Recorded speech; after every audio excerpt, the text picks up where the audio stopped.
Hello, my dear children. Today we will learn about the types of angles by continuing Chapter 2 Shapes and Angles. Let us revise what we have read in the previous class. Plane. A plane is a flat surface that extends infinitely in all directions. Point. A point determines a location. It is usually denoted by a capital letter. Line segment. A line segment has two endpoints and can be measured. Line. A line is obtained by extending the line segment on both sides infinitely. Ray. A ray is a part of line having one endpoint and extending infinitely in another direction. Angle. An angle is made up of two rays starting from a common endpoint. Curve. A curve is object similar to a line which does not have to be straight. Polygon. A polygon is closed figure made up of line segments. Regular polygon. If all sides and angles of polygon are equal, it is called a regular polygon. Yes, children, what can you observe from these clocks? Time and it is related to geometry. Did you figure it out? Here we are talking about angles. Every time the hand of the clock moves, it forms a different angle, right? Angle is basically a combination of two rays with a common endpoint called as vertex. The word angle comes from a Latin word angulus, which means corner. Look at the given figure. You can see angle QOP in the figure. OQ and OP are two arms of an angle QOP. O is the vertex of an angle QOP. The vertex is always written in the middle while denoting an angle. Okay. An angle divides the plane into three parts: interior of an angle, exterior of an angle, and angle itself. If I want to find out the points in the interior of an angle QOP, then those are C and D. Similarly, if I want to find out the points in the exterior of an angle, then those are E, A and B.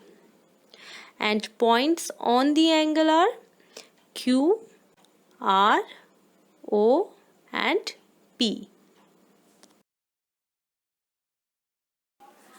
Let's start with types of angles. Acute angle. An angle that measures between 0 degrees and 90 degrees is called acute angle. Surely you must have observed them in various such places like tip of ice cream cone, pineapple slices, watermelon slices, and between your two fingers.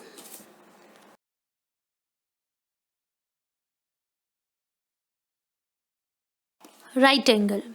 It measures exactly 90 degrees. Example are the corner of paper, the door, window frame, and my computer screen.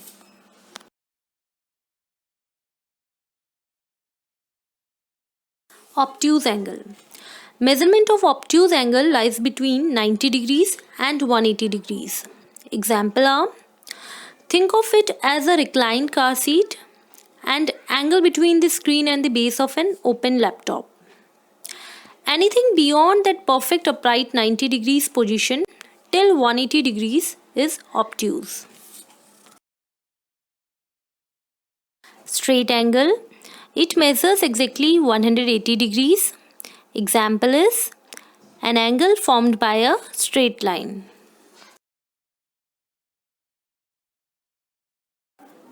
Have you ever thought a circle as an angle?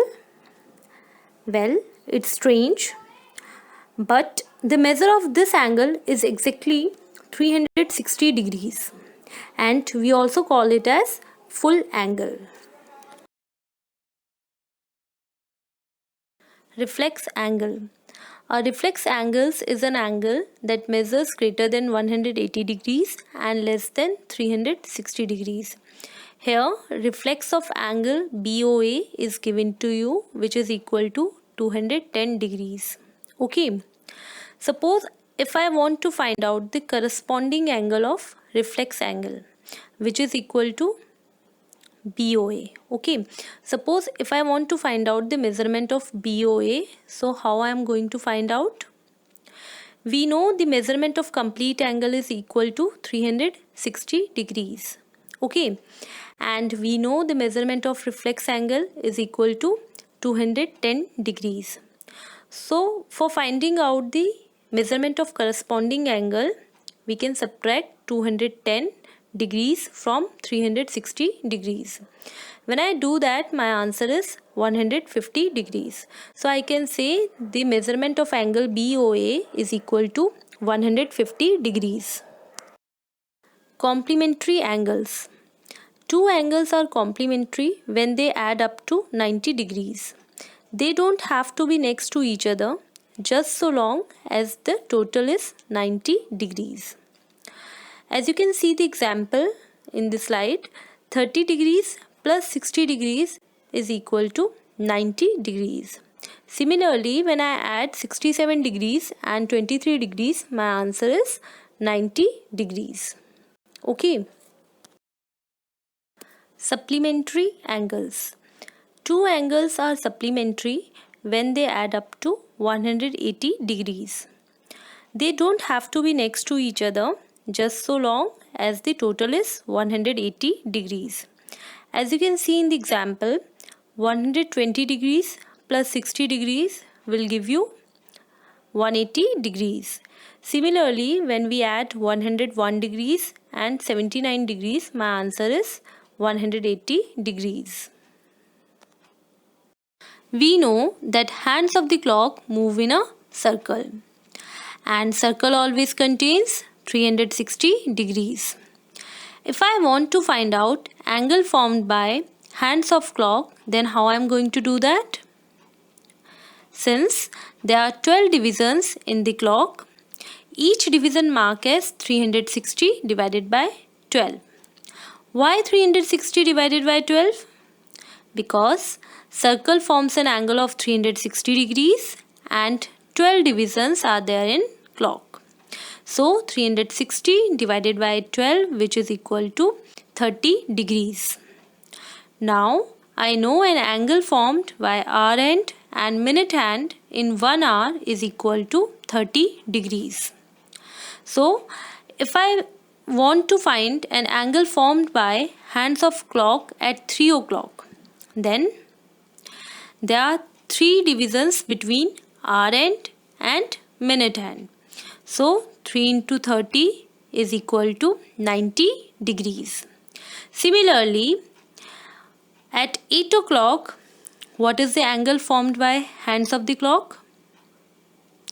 Yes, there are 8 divisions between hour hand and minute hand. So 8 multiplied 30 is equal to 240 degrees. Good. This is your homework. You have to note down all the definitions along with figures in your maths notebook.